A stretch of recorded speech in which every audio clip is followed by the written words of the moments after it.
wanted to sit down and have this conversation because it's very important for us as ladies. And if you are a male watching this video and considering your sisters, your co-workers, whoever is in your life as women, thank you. So when it comes to productivity, I've been observing my body and I realize that my body prepares before, my cycle is about to begin.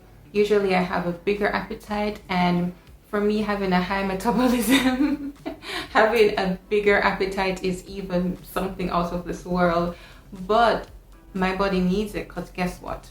Later on, I cannot eat. I literally don't have any appetite. And if I even try to force myself to eat something, then I get really nauseous. So it's like my body storing up the excess, what it needs. So having studied that, I was wondering, what does that mean for me mentally, right? What does that mean when I am working? Should I consider the same thing that my natural body is telling me? Just as my body is preparing, I need to do the same thing too, so that I am, as productive as I can be, during that time when I shut down a lot more.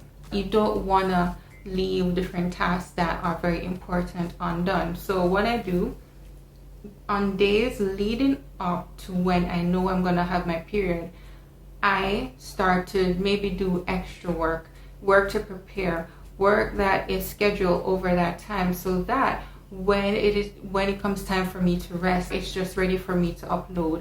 Don't feel guilty when you have to pull back, but if you have responsibilities that you do need to take care of, find a way that you'll still be able to take care of yourself and your responsibilities. Do more food prepping, or meal prepping I should say, where during the days when you have to step back a bit, you have meals prepared that you can just heat up, or something. During the time, I plan low energy level work.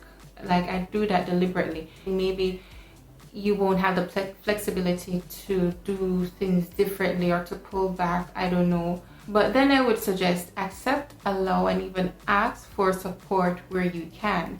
Who are the people that you trust, that have your back in your life, that you can say, hey, this is how I'm feeling, I am having these symptoms, can you support me? But I know that not all women have that type of support around them, even in their careers, and I'm going to be talking about that later in this video. But maybe you need to hire someone to delegate different tasks with.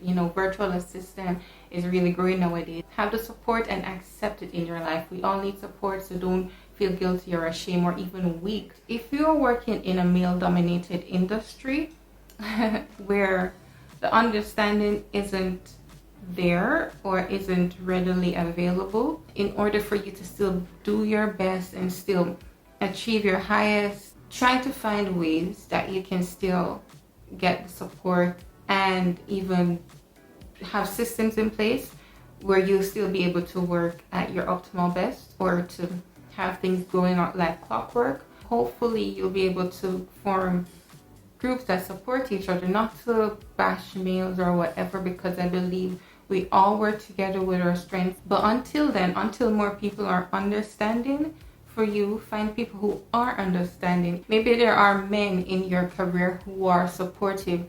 I don't know if it will be a lot. This is where interpersonal interaction and skills really will help you, by being able to discern who is best for you, who is not, and then you go ahead. So let's continue the conversation within the comments. Let me know, if you've noticed that there are things that work for you. What are the self-care routines that you will do while you're having your cycle, or when you're getting close to that time?